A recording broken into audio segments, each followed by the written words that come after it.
চড়ুই খেলা থামিয়ে উঠে দৌড় দিল বারান্দার দিকে। ভদ্রমহিলা সোয়েটারটা পরিয়ে দিলেন তাকে, তারপর চুলে চিরুনি করে একটা আটসাট খোপা করে দিলেন।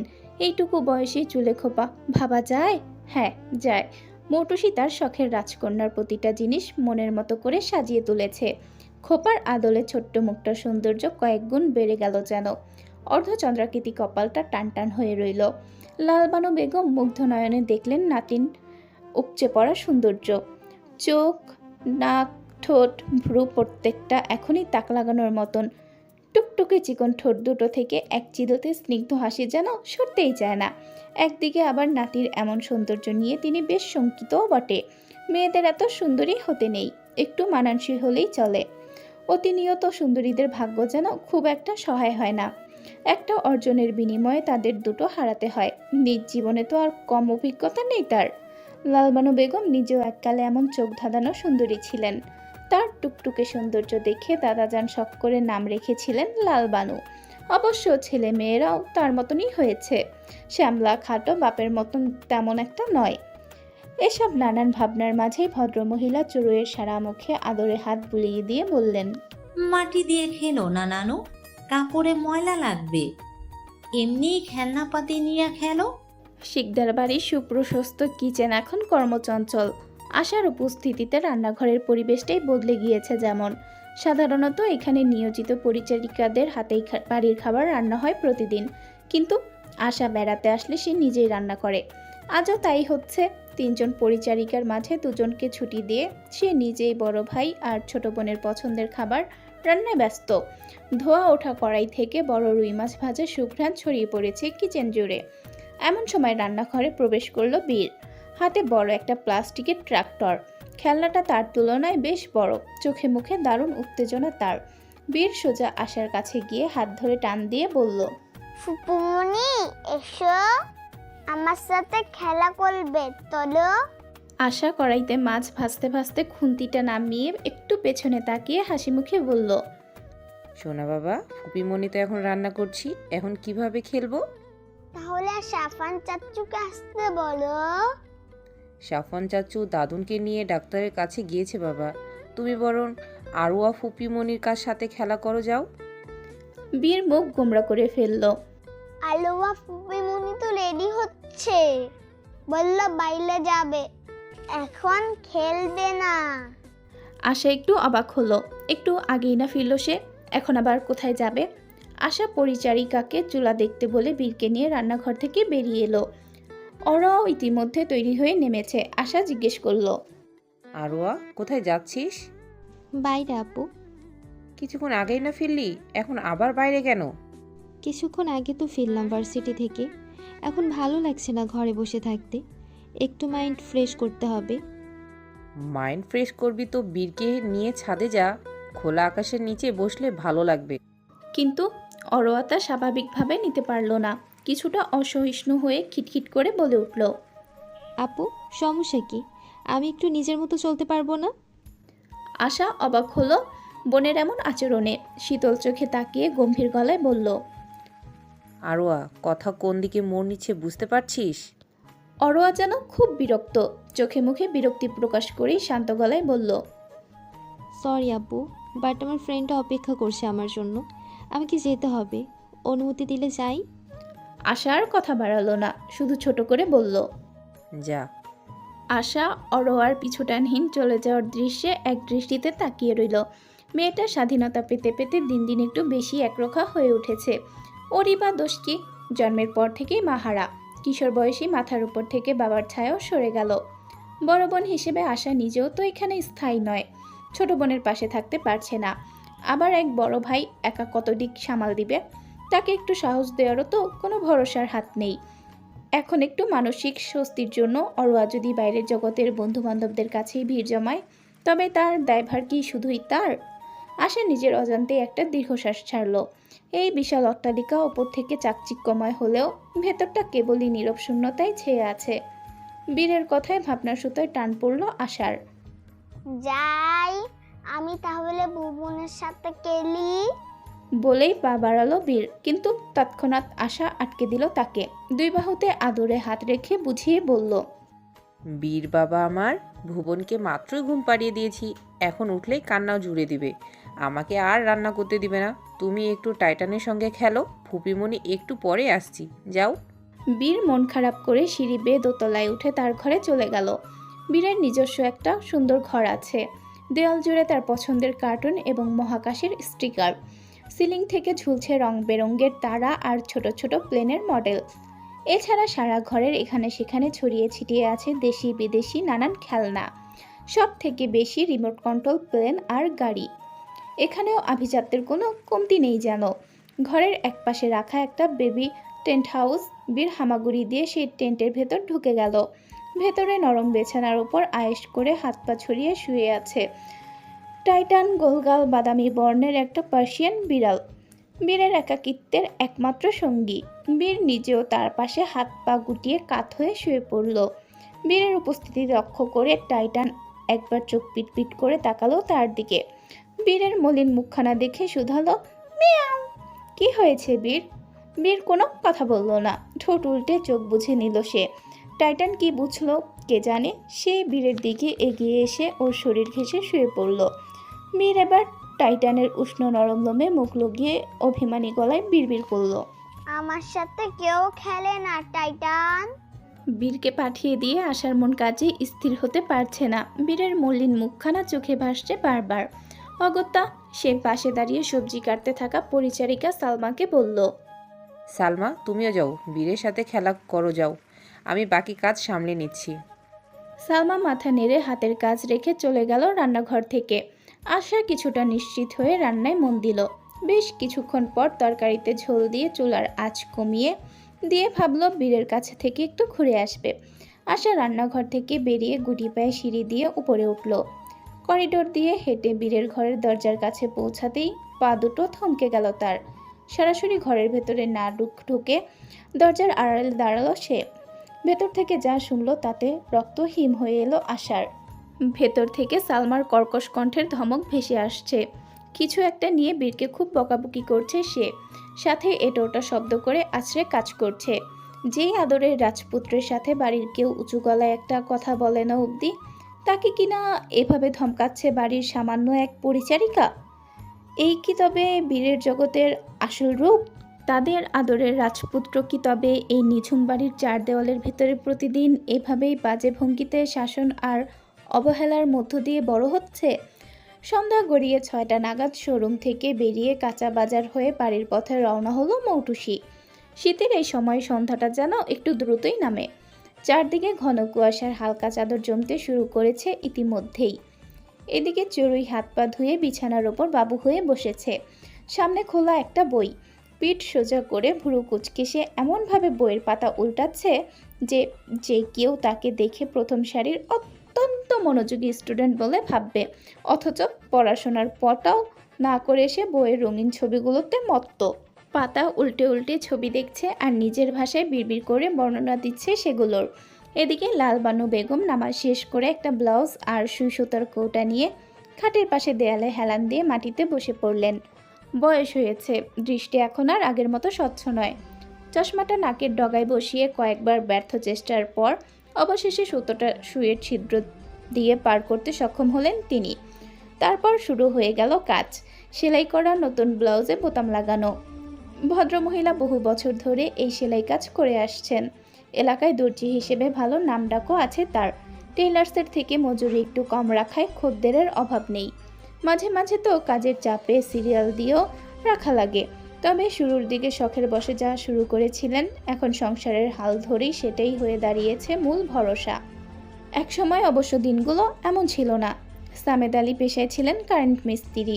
তার রোজগারের অভাব ছিল না, বেশ সচ্ছলভাবেই কেটে যেত তাদের সংসার। তখন লালবানুর এই সেলাই থেকে হওয়া আয় দিয়ে শখের বাড়তি খরচগুলো মিটে যেত। কিন্তু ভাগ্য যে কখন কোন মোড় নেবে তা কেউ জানে না। 2-3 বছর আগে এক ভয়াবহ দুর্ঘটনায় সব এলোমেলো হয়ে গেল। কাজ করতে গিয়ে বৈদ্যুতিক শর্ট সার্কিটে বড় একটা দুর্ঘটনার শিকার হন সামেদ আলী। বহু কষ্টে তাকে মৃত্যুর দুয়ার থেকে ফিরে আনা সম্ভব হলেও শরীরের বাঁ পাশটা চিরতরে অবশ হয়ে যায়। মুখের এক পাশ বেঁকে গেছে। দীর্ঘকাল ধরে তিনি এখন সম্পূর্ণরূপে শয্যাশায়ী এবং অক্ষম একজন মানুষ। নিজের ছোট্ট কাজটুকু করার ক্ষমতাও আজ আর তার নেই। সেদিন থেকেই শুরু হয়েছে তাদের নতুন করে জীবনযুদ্ধ। সামেদ আলীর ব্যয়বহুল চিকিৎসা, ওষুধের খরচ, সংসারের খরচ, কত কিছু। কেবল এই সেলাইয়ের সামান্য টাকা দিয়ে এত কিছু সামলানো সম্ভব? সংসারে ঢুকে গেল ঋণ। সংসারের হাল ধরতে হলো মৌটুসিকেও। আয়ের উৎস হিসেবে টিউশনিকে বেছে নিয়েছিল সে। তবে সব কিছু বিবেচনা করে মাস তিনেক আগে টিউশনি বাদ দিয়ে এই শোরুমটায় কাজ নেওয়া। মৌটুসি ঘরে এসে ঢুকলো। এক হাতে বাজারের ব্যাগ, অন্য হাতটা ক্লান্তিতে কিছুটা ঝুলে আছে। তার ঘরে ঢোকার শব্দ পেতেই চড়ুই মাথা ঘুরিয়ে তাকালো দরজার দিকে। মৌটুসিকে দেখে সে মাম্মা বলে উঠে খাট থেকে এক লাফে নেমে গিয়ে দৌড়ে মৌটুসির কোমর জাপটে ধরল। মৌটুসি বাজারের ব্যাগটা একপাশে নামিয়ে রেখে এক হাঁটু গেড়ে বসে পড়ল চড়ুইয়ের সামনে। মেয়ের নাকে নাক ঘষে বলল। আমার আম্মাটা কি করছিল? চড়ুই গাল ভরে হেসে বলল। পড়াশোনা করছিল মাম্মা। মাশাআল্লাহ, তাহলে তো গিফট দিতে হয় চড়ুই পাখিকে। মৌটুসি এবার সোয়েটারের পকেট থেকে 2টা নক চকলেট ওয়েফার বের করে ধরল। চকলেট দেখেই চড়ুইয়ের ছোট ছোট চোখের কুচকুচে কালো মণি জোড়া হেসে উঠল যেন। সে ঠোঁট চেপে হাত বাড়িয়ে মৌটুসির হাত থেকে সেগুলো খপ করে লুফে নিল। তারপর ওর দিকে তাকিয়ে নিজ ভঙ্গিতে দুবার ভ্রু নাচালো। মৌটুসি হেসে ডান গাল এগিয়ে দিল। চড়ুই টুপ করে সেখানে চুমু খেলো। এবার মৌটুসিও বা গালটা এগিয়ে দিল। সেখানেও ঠোঁট ছুঁয়ে দিল চড়ুই। মৌটুসিও পাল্টা আদরে ভরিয়ে দিতে লাগলো চড়ুইয়ের সারা মুখ। যাও মাম্মা, বসে খাও, আমি হাত মুখ ধুয়ে আসি। চড়ুই মহা খুশিতে চকলেট নিয়ে ফের বিছানার দিকে ছুট দিল। মৌটুসি এবার লালবানু বেগমের দিকে তাকালো। ভদ্রমহিলা নিবিষ্ট মনে নিজ কাজ করে যাচ্ছেন। মৌটুসি কিছুটা শাসনের সুরে বলল। আম্মা, তোমাকে না বলছি রাতের বেলায় কাজ না করতে? এমনি চোখে কম দেখছো, এখন কি একেবারে না দেখার ইচ্ছা আছে? লালবানু বেগম চশমার উপর দিয়ে একবার তাকিয়ে মাথা ঝাঁকালেন। কিছু হইব না, জীবনে তো কম মুসিবত নাই। এত মুসিবতের মাঝে আল্লাহ আর নতুন কোনো মুসিবত দিব না। বিশ্বাস আছে খোদার উপরে। মৌটুসি ফোঁস করে ফাঁকা নিঃশ্বাস ছাড়ল। বুঝলো মায়ের মেজাজ এখনো চটে আছে, তাই আর খোঁচাখুচি করল না সে। বাজারের ব্যাগটা নির্দিষ্ট জায়গায় রেখে হাত মুখ ধোয়ার জন্য নিঃশব্দে বাথরুমে ঢুকে গেল। ফ্রেশ হয়ে বেরিয়ে প্রতিদিনের মতোই কেক বানানোর প্রয়োজনীয় উপকরণ নিয়ে বসে পড়ল মেঝেতে। ঠান্ডার জন্য প্লাস্টার করা মেঝে জুড়ে মোটা একটা কার্পেট বিছানো হয়েছে, ফলে নিচ থেকে তেমন হিম ওঠে না। চড়ুইকেও বই খাতা নিয়ে সামনে বসিয়ে দিল। তারপর ওকে পড়া বুঝিয়ে দিয়ে নিজে লেগে পড়ল কেকের ব্যাটার তৈরি করতে। কালকে 2টো কেকের অর্ডার আছে, একটা 1 পাউন্ড ও একটা 2 পাউন্ডের। দুটোই ভ্যানিলা ফ্লেভারের বলে আলাদা করে ব্যাটার তৈরি করার ঝামেলা নেই। চড়ুই উচ্চ শব্দে পড়ছে। মূলত একটা বাংলা ছড়া মুখস্থ করছে সে। ভুল হলে মৌটুসি হাতের কাজ করতে করতে সংশোধন করে দিচ্ছে তা।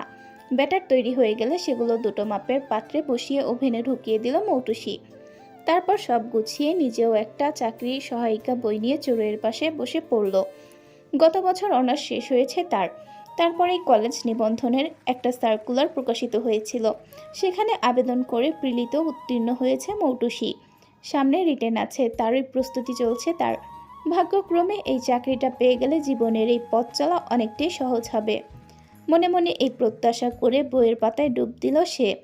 এক ধ্যানে পড়ার মাঝে হুট করেই যেন কিছু একটা মনে হলো চড়ুইয়ের। চট করে বই থেকে মুখ তুলে মৌটুসির দিকে তাকিয়ে বলল। মাম্মা, আমার না একটু মিষ্টি খেতে মন চাচ্ছে, সাদা সাদা মিষ্টি। সন্ধ্যায় বীরকে পড়াতে এলেন তার টিচার। বীরের পড়ার নিয়মকানুন আবার অদ্ভুত। সাধারণ বাচ্চাদের মতো স্টাডি টেবিলে বসে বই খাতা নিয়ে পড়ার বেলায় তার নেই। তার পড়ার জায়গা হলো খেলার ঘর। আর পড়ার ধরন, খেলার ছলে বীরকে সব শেখাতে হয়। বইয়ের পাতায় বর্ণমালা শেখার অভ্যাস বীরের নেই। প্লাস্টিকের তৈরি বর্ণমালার রং বেরঙের খেলনা নিয়ে খেলতে খেলতেই বাংলা, ইংরেজি, অঙ্ক বর্ণগুলো আয়ত্ত করেছে সে। ইদানিং তাও সামান্য কিছু লেখা খাতায় প্র্যাকটিস করে, কিন্তু বাড়িতে সে বই ছুঁয়েও দেখে না। টিচারের মুখে মুখে যেটুকু শুনে খেলার ছলে, খেলার ঝোঁকে তাই তার তীক্ষ্ণ মস্তিষ্কে গেঁথে যায়। তবে এতে টিচার মোটেও বিরক্ত হন না, কারণ বীর অন্য বাচ্চাদের মতো বেয়ারাপনা বা অতি চাঞ্চল্যতা দেখায় না, বরং শান্ত প্রকৃতির ছেলে সে। টিচার কোনো কথা বললে বীর তা হুবহু মেনে চলে, নিষেধ করলে তা একদমই করে না। তবে তার একটাই বায়না, আমার সাথে খেলো। সে বসে নিজের মতো খেলবে আর তার পাশে বসে টিচারকে তাকে সঙ্গ দিতে হবে। তার ফাঁকে ফাঁকে টিচার এটা ওটা পড়ান আর বীরও বাধ্য ছাত্রের মতো সবটুকু পড়া শেষ করে। এই তার নিত্যদিনের পড়ার রুটিন। সাফওয়ান, সালমার দেনা পাওনার হিসাবটা করো তো।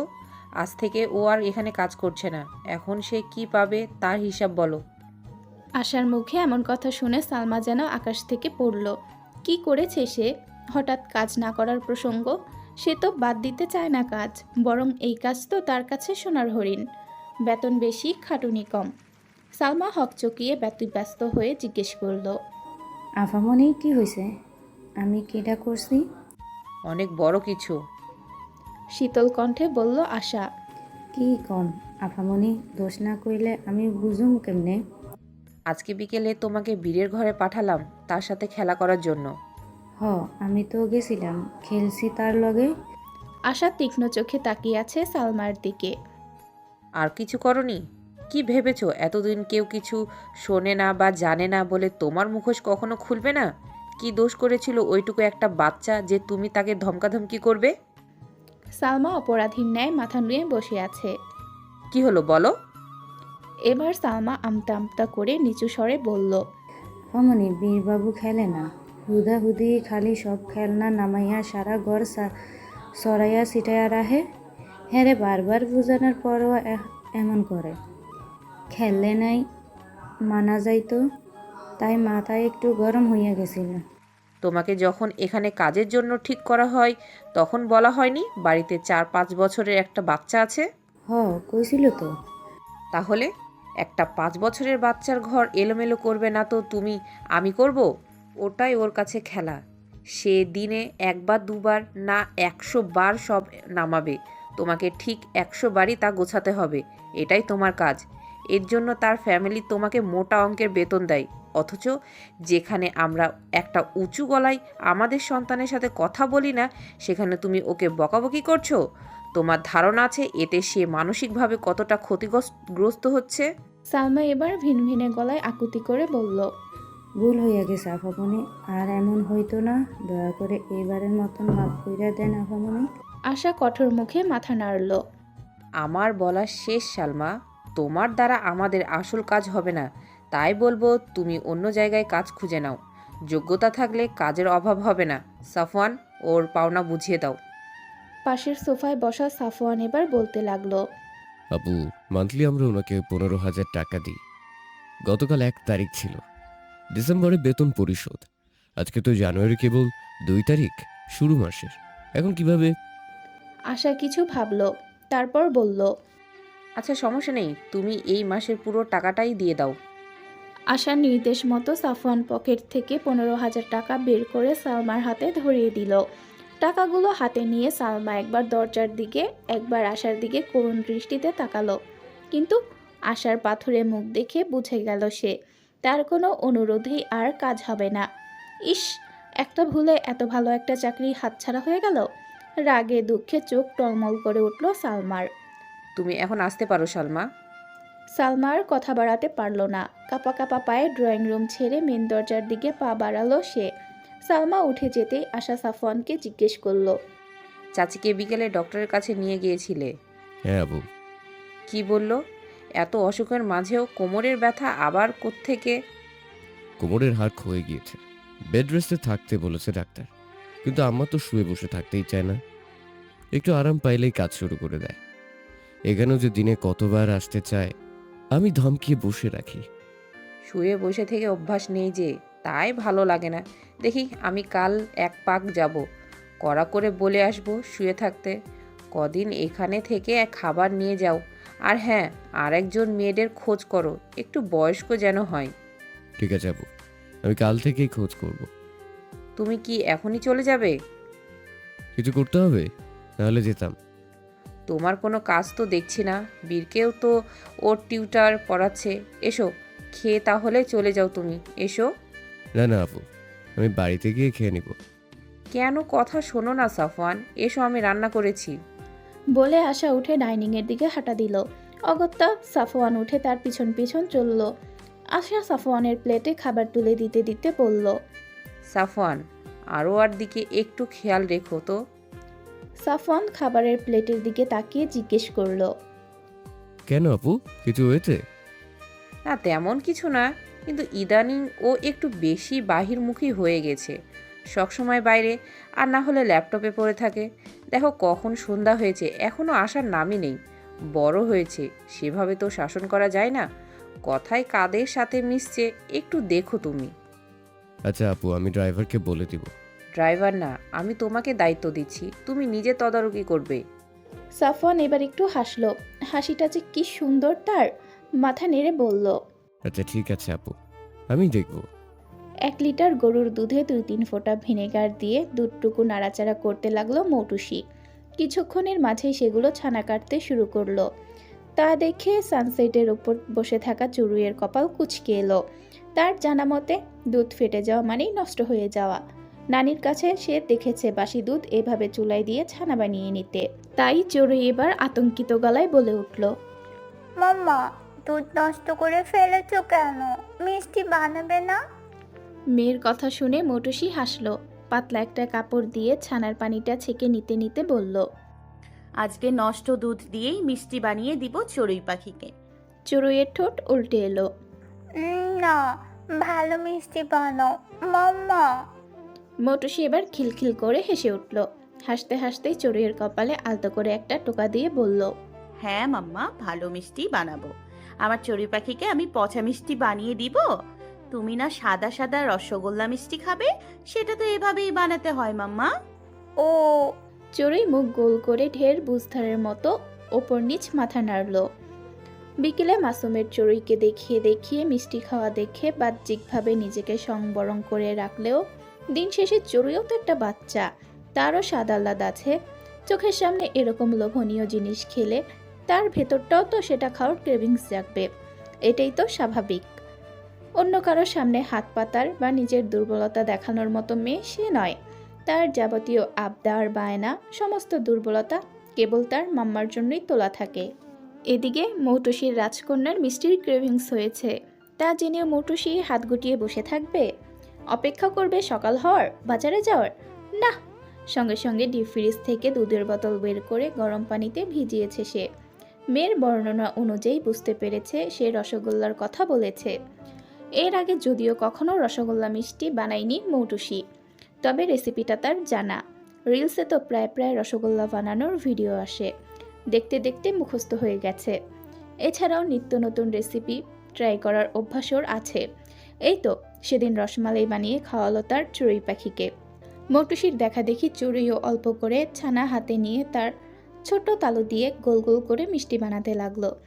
যদিও বা সূক্ষ্মভাবে গোল হচ্ছে না, কিন্তু মৌটুসি তাকে নিষেধ করলো না। তন্মধ্যে লালবানু বেগম সেলাইয়ের কাজ একেবারে শেষ করে উঠে এসে দাঁড়ালেন ওদের পেছনে। মা মেয়ের কাণ্ড দেখে ভ্রু কুঁচকে বললেন। এই রাতের বেলা মিষ্টি খেলে ভাত খাবি তোরা কোন পেটে?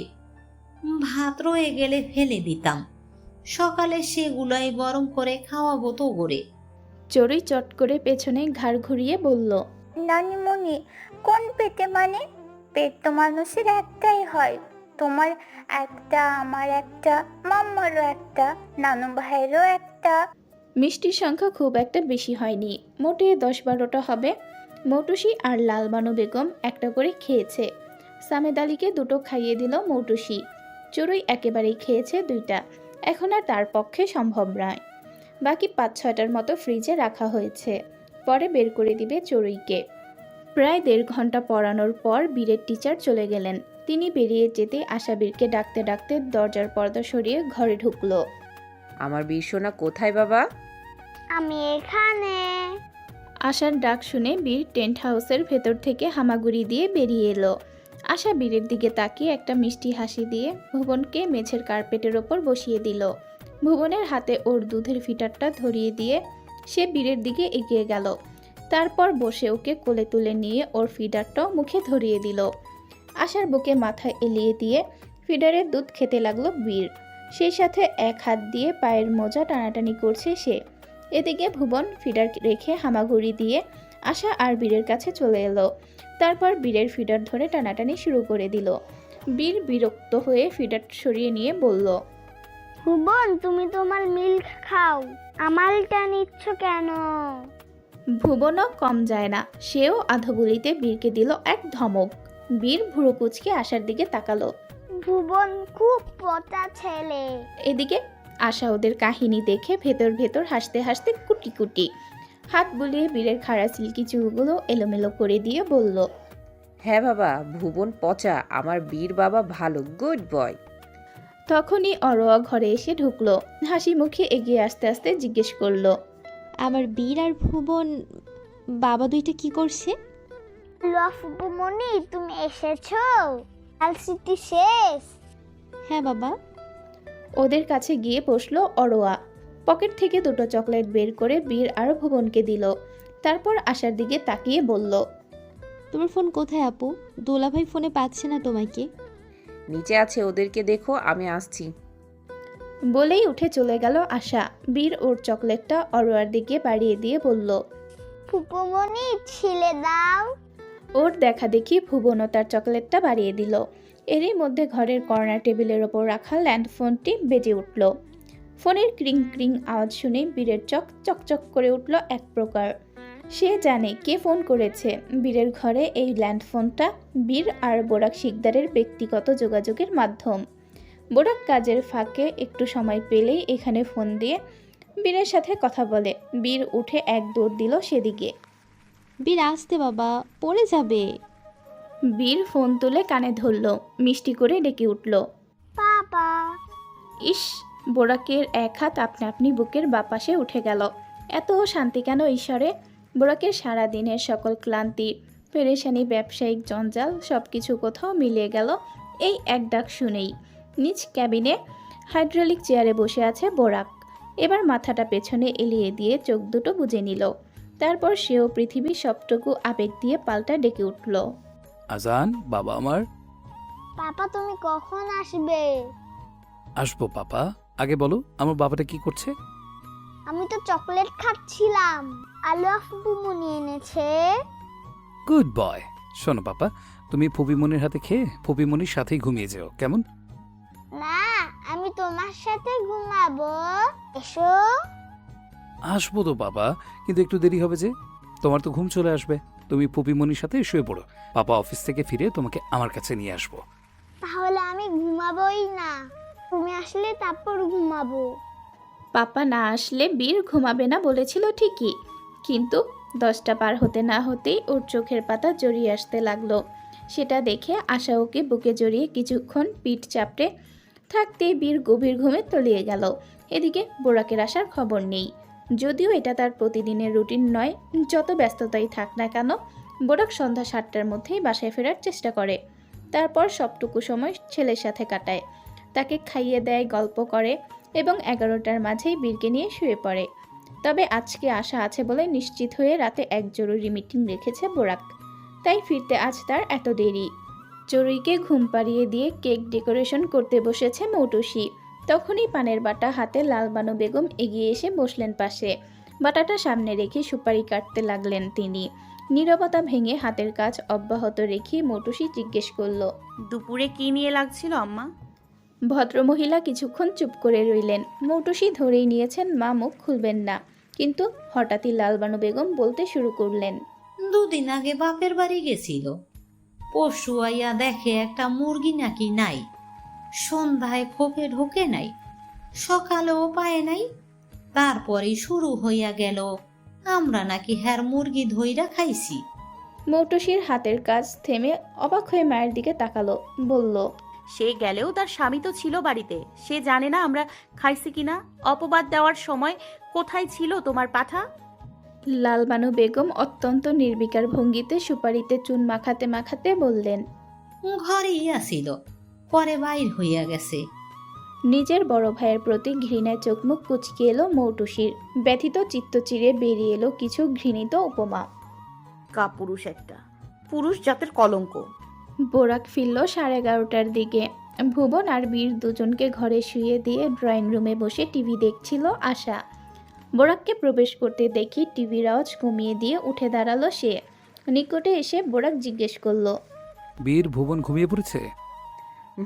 আমার ঘরেই শুয়ে দিয়েছি। খেয়েছে কিছু?